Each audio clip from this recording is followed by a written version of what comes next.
శ్రీ మహాగణాధిపతయే నమః. శ్రీ సరస్వతి నమః. భక్తులారా, వ్యాస ప్రోక్త భాగవత మహాపురాణం యథాతథంగా చెప్పుకున్నాం. ఇందులో భాగంగా నిన్నటి వరకు మనం 12 స్కందాల ఈ భాగవతంలో 5 స్కందాలు పూర్తి చేసాం. 6వ స్కందాన్ని 60 భాగాలుగా చెప్పుకున్నాం. ఈ రోజున 61వ భాగాన్ని చెప్పుకునే ముందు వ్యాస భగవాను ప్రార్థన చేసుకున్నాం.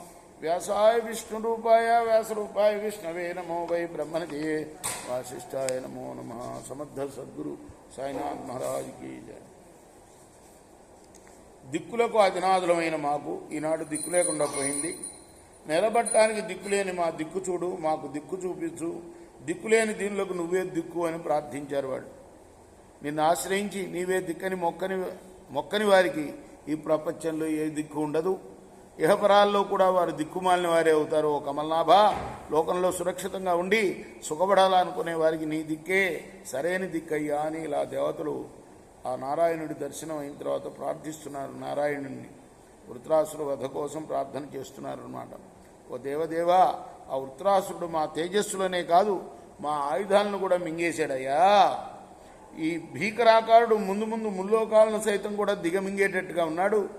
ఈ రాక్షసుడి అహంకారం అణిచివేయాలి, మా భంగపాటుకు ప్రతీకారం చేయాలి. నువ్వు ఓ పరమపురుష, ఓ పరమేశ్వర, నువ్వు దుఃఖభంజనుడివి, భక్తవరదుడివి, సంసార బాధలను దూరం చేసే సరోజాక్షుడివి నువ్వు. ఓ శ్యామసుందర, నిన్ను శరణొచ్చాం ప్రభో, మాకు అభయం ఇచ్చి మమ్మల్ని ఆదుకోవయ్యా.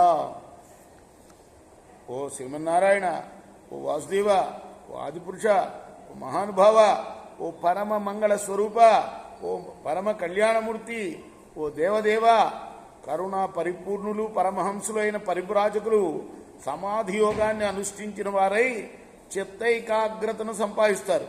అప్పుడు పరిశుద్ధమైన అంతఃకరణలో పారమహంస ధర్మం ఆవిర్భవిస్తుంది. మనస్సులోని తమోరూపమైన తలుపు తెరుచుకుంటుంది. ఆత్మలోకం ప్రకాశితమవుతుంది. ఆ సమయంలో కలిగే ఆత్మసుఖ స్వరూపమైన ఏ ఆనందభూతి ఉన్నదో అదే నువ్వు అపేక్షించకపోయినా ఈ శరీరాల సృష్టి స్థితి సంహారాలకి నువ్వే కారణం అవుతూ ఉంటావయ్యా. స్వయంగా నిర్గుణుడవై స్వరూపుడు అయినప్పటికీ నువ్వు అనంతమైన గుణగణాలతో కూడి ఉంటావు. దేవదత్తుడు మొదలైన సామాన్య మానవుల్లాగా కాలకర్మాదులకు అధీనుడవై స్వయంకృతాలైన శుభాశుభాలను అనుభవిస్తావు. షడ్గుణైశ్వర్య సంపన్నుడవైన నీవు ఆత్మారాముడవయ్యును అపరిమిత గుణగణాలకు ఆశ్రయుడైన వాడివి. ఈశ్వరుడువైన నీ మహత్యం ఇతరులకు అనూహ్యం, అనవగాహ్యం కూడా. ఆధునికాలైన వికల్పం, వితర్కం, విచారం మొదలైన ప్రమాణాభాసాలతో కూడి జటిలమైన కుతర్కాలలో పడి కర్కశ బుద్ధులైన విద్వాంసులు వ్యర్థమైన శాస్త్రవాదాల్లో కిందు మీద అవుతూ ఉంటారు.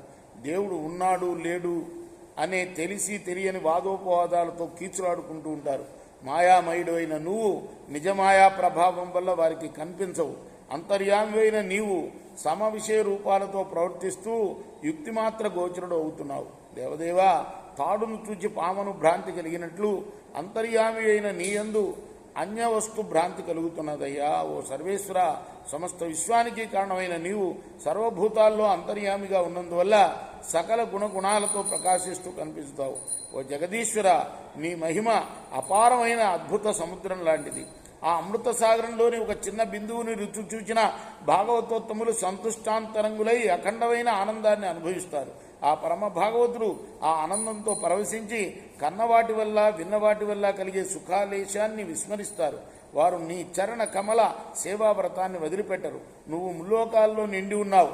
ముల్లోకాలని ఆక్రమించిన త్రివిక్రముడవు, ముల్లోకాలను దర్శించే త్రినేత్రుడవు, ముల్లోకాల ఆత్మలను ఆకర్షించే మహామహిమాన్వితుడు.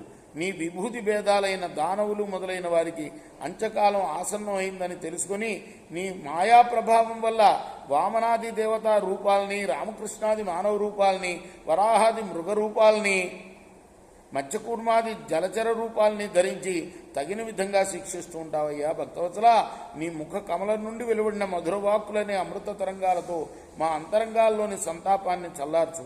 ఈ జగత్తు యొక్క సృష్టి స్థితి లయాలకు కారణభూతమైన మూల ప్రకృతి మాయ నీకు వశవర్తిని అయి ఉంటుంది. ఈ సృష్టిలోని సమస్త ప్రాణి సమూహాలకు లోపల వెలుపల ప్రత్యేగాత్మగా పరమాత్మగా నీవు వర్తిస్తుంటావు. దేశం, కాలం, దేహం మొదలైన వారి స్థితిగతులకు, అనుభవాలకు, సర్వ విషయాలకు సాక్షివై పరబ్రహ్మస్వరూపుడైన నీకు మా గోడు ఏమని విన్నవించుకోగలమయ్యా? సమస్త విశ్వానికి ఆశ్రయమై నానావిధ పాపాలని, సంసార తాపాలని ఉపశమింపజేసే భవదీయ పవిత్ర పాదపద్మాల ఛాయను సమాశ్రయిస్తున్నామని అనేక విధాలుగా ప్రార్థించి దేవతలు ఆ వాసుదేవుడితో ఇంకా ఇలా అన్నారు. రేపు ఈ ఘట్టం కొనసాగిద్దాం. కృష్ణార్పణమస్తు. సాయి కృష్ణార్పణమస్తు. శ్రీ సచ్చిదానంద సద్గురు సాయినాథ్ మహారాజ్ की जय. जय गोरा हरदीप गो सद्गुरुनाथ देवा साईनाथ.